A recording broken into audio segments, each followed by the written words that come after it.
앉아 주시기 바랍니다. 지난 수요일 14일이 제 수요일 혹은 참회의 수요일이었습니다. 14일 수요일부터 이제 3월 30일까지 사순절이 진행됩니다. 오늘은 사순절 첫 번째 주일입니다. 사순절은 주님의 고난과 죽음을 기억하는 기간입니다. 또한 사순절은 다시 시작하는 은혜의 시간이기도 합니다. 주님의 고난과 죽음이 새 생명을 주셨기 때문입니다. 하나님께서 다시 시작하면 우리도 다시 시작할 수 있습니다. 새롭게 하시겠다는 약속의 표시로 하나님은 무지개를 주셨습니다. 이 무지개는 인간이 스스로 만들고 쫓는 우리의 장밋빛 무지개와는 다릅니다. 이 무지개는 인생의 구름 속에 영롱하게 떠올라 우리의 미래를 밝히는 하나님의 무지개입니다. 여러분이 혹시 아실지 모르겠는데 무지개를 찾아 다니시나요? 라는 찬양이 있습니다. 제가 1절만 한번 불러보겠습니다. 무지개를 찾아 다니시나요? 돌고 도는 생활 하시나요? 헛된 모든 꿈을 다 가지고 주님 발 앞에 모두 놓아요. 드려요, 모두 다 주님께 드려요. 깨진 꿈, 상한 맘, 지친 몸 드려요, 모두 다 주님께 드려요. 슬픈 마음 기쁨으로 변해요. 2절의 가사는 이렇습니다. 맑은 날만 있다 하지 않아요. 굳은 날도 있을 거예요. 그런 날도 찬송할 수 있지요. 주님이 우리 도와주세요. 드려요, 모두 다 주님께 드려요. 깨진 꿈, 상한 마음, 지친 몸 드려요, 모두 다 주님께 드려요. 슬픈 마음 기쁨으로 변해요. 어린 시절 무지개를 보고서 쫓아가 본 적이 있습니다. 아마 여러분도 그런 경험이 있을 수 있을 것입니다. 그런데 무지개를 찾아 쫓아가 보면 그만큼 다시 멀어집니다. 또 쫓아가 보면 자꾸만 멀어집니다. 그래서 무지개를 찾아다닌다는 것은 실현 가능성이 없는 꿈을 쫓는 것이고 시간을 허비하는 것입니다. 그래서 방금 전 찬양의 가사처럼 헛된 꿈입니다. 결국 마음이 상하고 몸이 지치고 맙니다. 오늘 우리가 그 창세기 9장 말씀에 무지개가 등장합니다. 이 무지개는 어떤 무지개일까요?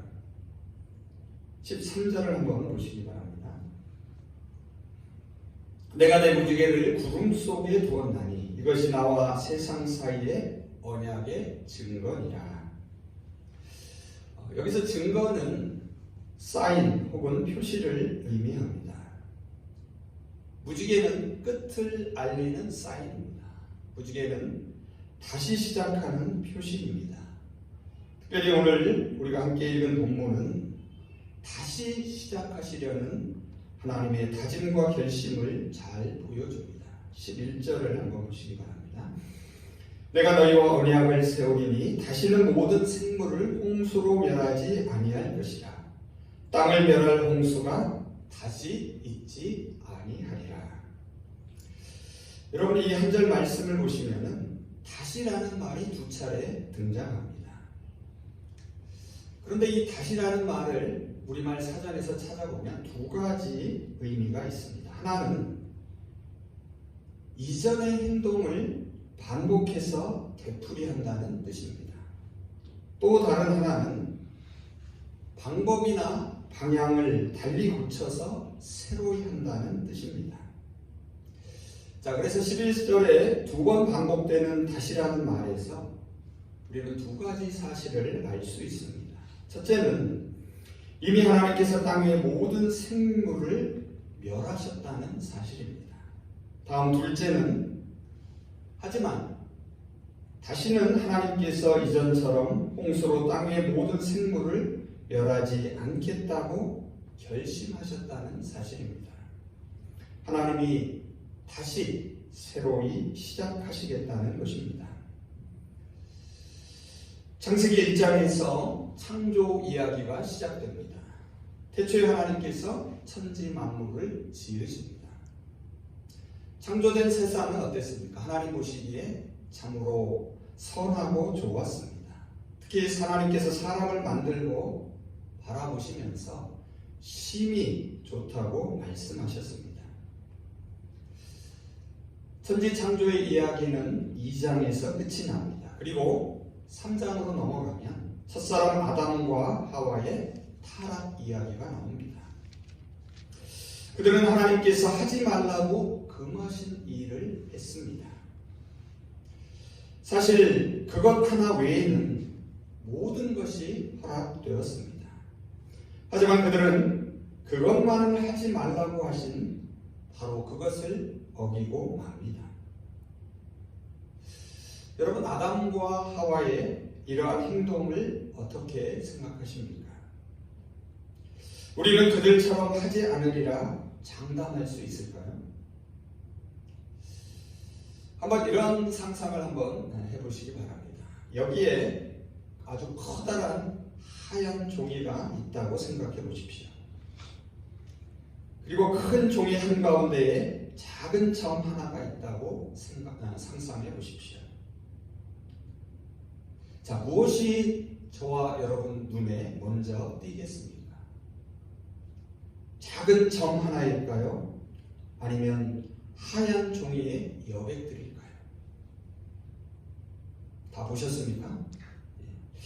아마도 10중 8구는 중앙에 있는 작은 점 하나가 도드라져 보일 것입니다. 아담과 하와의 이야기는 그래서 우리의 이야기가 됩니다. 그래서 하나님이 금지하신 선악을 알게 하는 나무의 열매를 먹게 됩니다. 작은 점 하나가 점점 크게 보였던 것입니다. 하나님의 말씀을 어긴 그들은 에덴 동산에서 쫓겨납니다. 하얀 여백으로 가득 찬 그 드넓은 동산을 보지 못한 것입니다. 선악과를 먹고 에덴 동산에서 쫓겨난 사건을 타락이라고 부릅니다. 이것을 원죄라고 말하기도 합니다. 여기서 타락이나 원죄는 도덕적인 방종이나 윤리적인 파렴치함을 의미하지 않습니다. 창세기에서 타락은 본래 자신이 있던 자리에서 벗어난 것을 말합니다. 원죄는 본래 있어야 할 자리를 떠난 것을 가리킵니다. 자신의 분수를 지키지 못한 것입니다. 본래 인간은 하나님의 형상으로 창조되었습니다. 비록 창조주와 피조물의 관계이지만 하나님과 소통할 수 있었습니다. 하나님이 사람에게 기대를 걸고 계셨습니다. 하지만 인간은 하나님의 기대를 저버리고 맙니다. 창조주 하나님의 자리를 차지하려고 합니다. 결국 그 관계가 깨어지고 맙니다. 아담과 하와의 타락은 그것으로 끝나지 않습니다. 내리막길에 들어서면 가속도가 붙습니다. 창세기 4장으로 넘어가면 최초의 살인사건이 발생합니다. 그것도 아담과 하와의 두 아들 사이에서 벌어집니다. 형 가인이 동생 아벨을 죽입니다. 이것은 인류 최초의 살인사건입니다. 그리고 동시에 인류 최대의 살인사건이기도 합니다. 왜 그렇습니까? 당시 전체 인구의 4분의 1을 죽였기 때문입니다.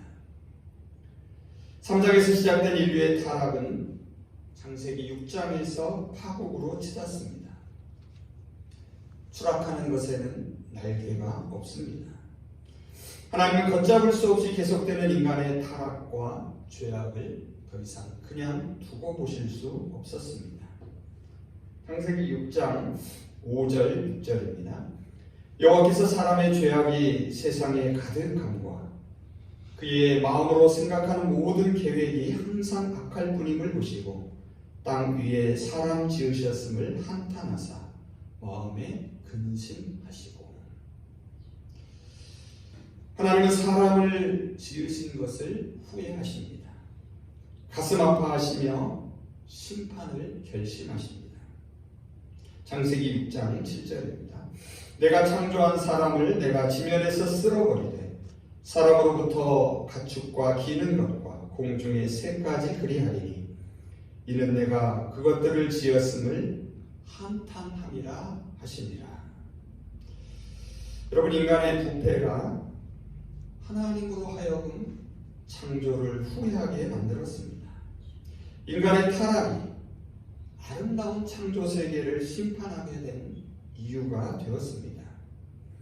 그리고 우리가 잘 아는 대로 창세기 7장, 8장을 보시면 마침내 하나님은 홍수로 심판을 단행하십니다. 그런데 오늘 본문 11절은 이러한 하나님의 정당한 심판을 혼란스럽게 만듭니다. 다시 한번 11절을 보시기 바랍니다. 내가 너희와 언약을 세우리니 다시는 모든 생물을 홍수로 멸하지 아니할 것이라. 땅을 멸할 홍수가 다시 있지 아니하리라.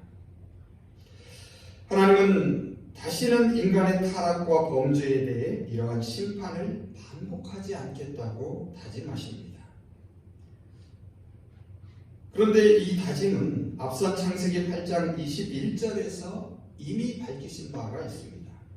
8장 21절입니다.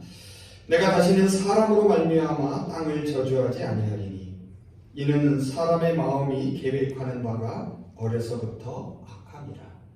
내가 전에 행한 것 같이 모든 생물을 다시 멸하지 아니하리니.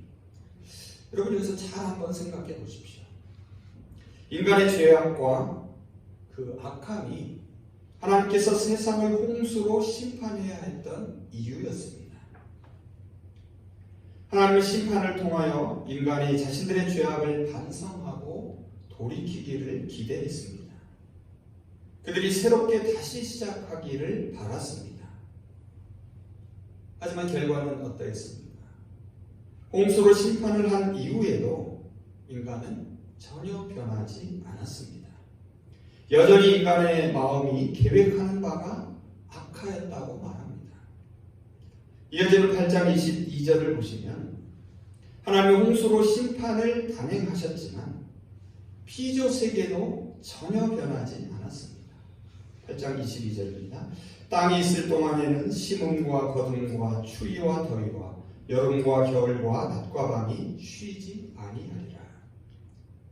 심판 이후의 세상도 심판 이전과 다름이 없습니다. 창세기 6장에서는 인간이 범죄하고 타락하고 악했던 것이 심판의 이유가 되었습니다. 그런데 창세기 8장에서는 여전히 인간이 악함에도 하나님께서 다시 심판하지 않으시는 이유가 되었습니다. 인간의 본성이 본래 악하다는 것을 아셨기 때문입니다. 인간은 쉽게 변하지 않음을 아셨습니다. 인간은 벌을 준다 해서 변하는 존재가 아니라는 것입니다. 제가 신학교를 다닐 때에 영락교회를 섬겼던 고 한경직 목사님의 일화를 들은 적이 있습니다. 한 번은 후배 목사 하나가 한경직 목사님을 찾아왔다고 합니다. 그 후배 목사는 사람 때문에 목회에 어려움을 겪고 있었습니다. 그래서 조언을 구했다고 합니다. 그때 한경재 목사님은 이런 말씀을 하셨다고 합니다. 사람 못된 것은 성령님도 어쩔 수 없다네. 하나님은 홍수와 같은 심판으로는 인간의 본성적인 악함을 제거할 수 없음을 아셨습니다. 바로 이 사실이 하나님으로 하여금 새로운 약속과 다짐을 하게 했습니다. 홍수로 심판했음에도 인간은 변하지 않았습니다. 피조 세계도 변하지 않고 그대로입니다.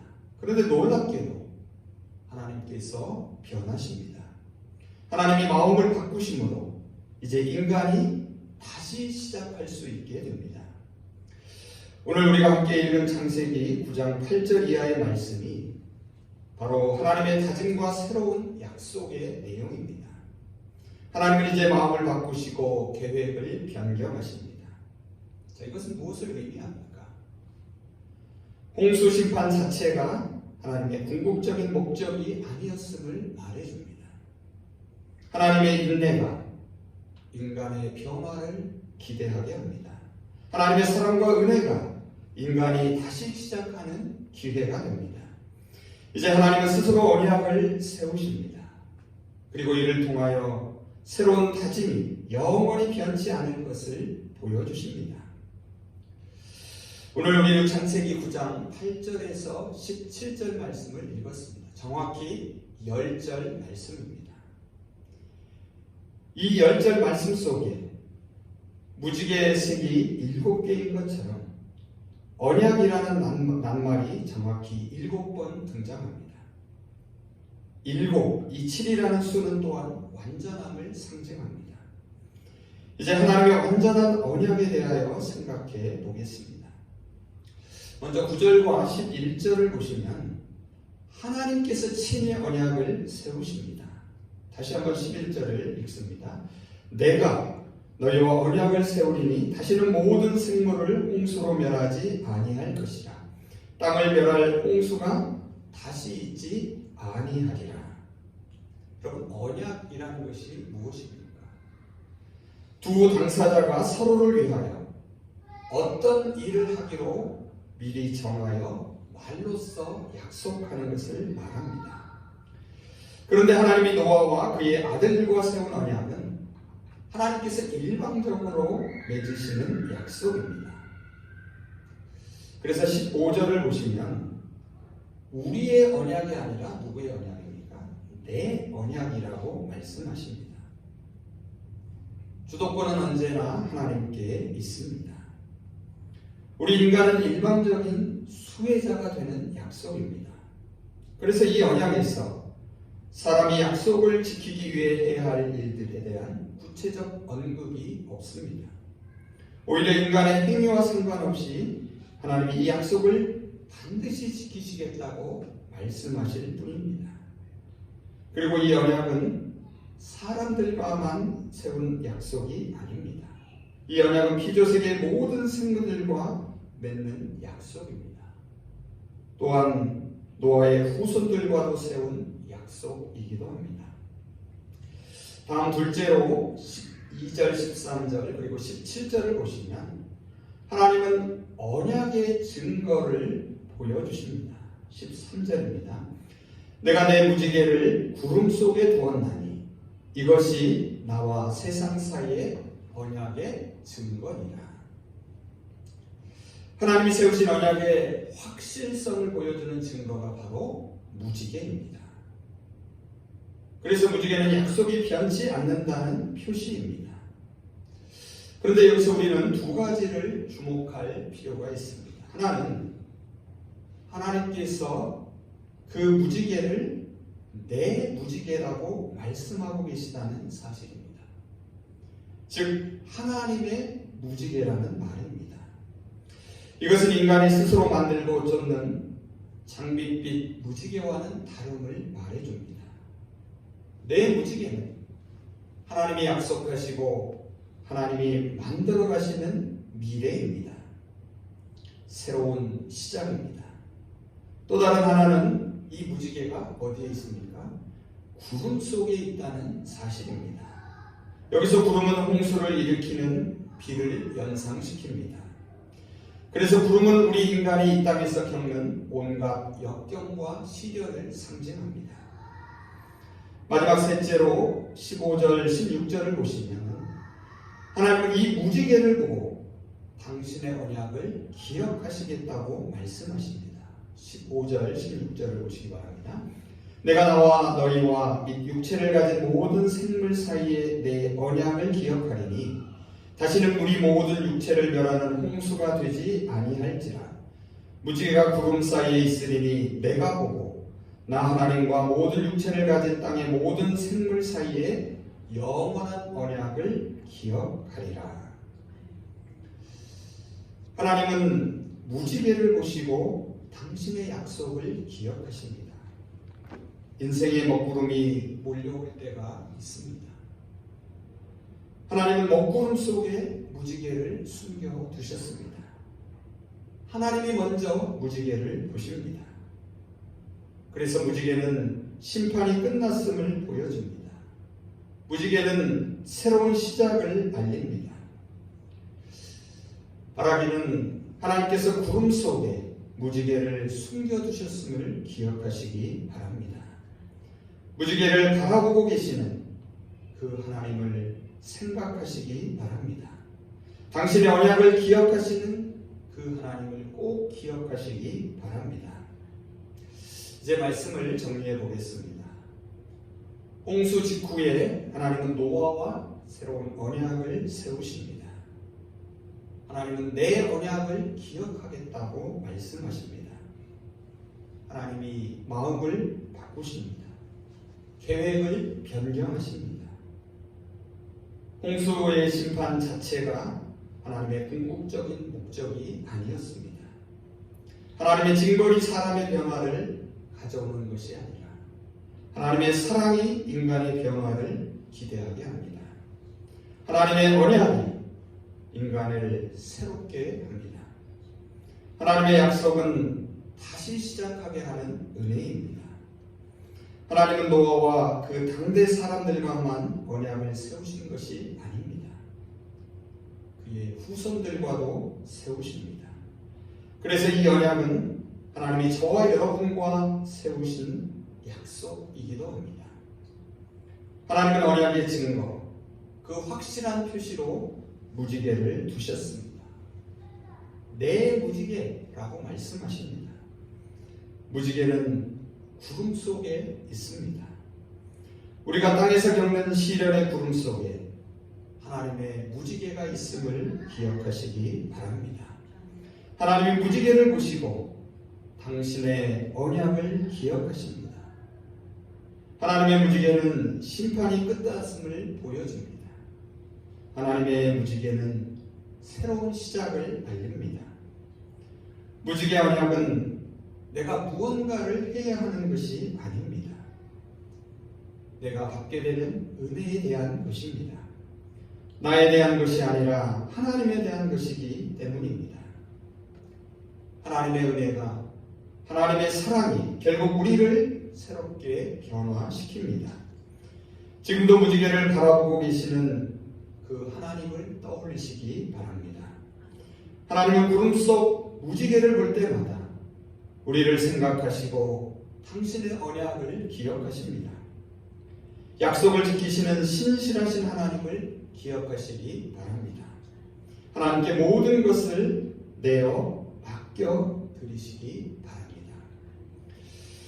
서두에 찬양 무지개를 찾아다니시나요? 라는 노래를 소개했습니다. 외국 찬양을 번역한 곡인데요. 이 찬양의 또 다른 제목은 주님께 모두 드려요입니다. 다시 한번 가사를 읽으며 설교를 마치겠습니다. 무지개를 찾아 다니시나요? 돌보도는 생활 하시나요? 헛된 모든 꿈을 다 가지고 주님 발 앞에 놓아요. 드려요, 모두 다 주님께 드려요. 깨진 꿈, 상한 마음, 지친 드려요 모두 다 주님께 드려요. 슬픈 마음 기쁨으로 변해요. 맑은 날만 있다 하지 않아요. 굳은 날도 있을 거예요. 그런 날도 찬송할 수 있지요. 주님이 우리 도와주세요. 드려요 모두 다 주님께 드려요. 깨진 꿈, 상한 마음, 지친 마음. 드려요 모두 다 주님께 드려요. 슬픈 마음 기쁨으로 변해요. 기도하겠습니다. 내 언약을 기억하시겠다고 약속하신 하나님, 구름 속에 친히 하나님의 무지개를 두시고 당신의 약속을 기억하시는 하나님, 저희 인생의 먹구름이 다가올 때에 하나님의 무지개를 기억하게 하여 주시옵소서. 하나님의 무지개를 먼저 보시고 저희와 맺은 언약을 기억하고 계심을 저희도 하여금 기억하게 하여 주시옵소서. 그래서 구름 속 하나님의 무지개는 심판이 아니라 사랑이고 끝이 아니라 새롭게 시작하는 은혜임을 감사하며 살아가게 하여 주시옵소서. 예수님의 이름으로 기도합니다.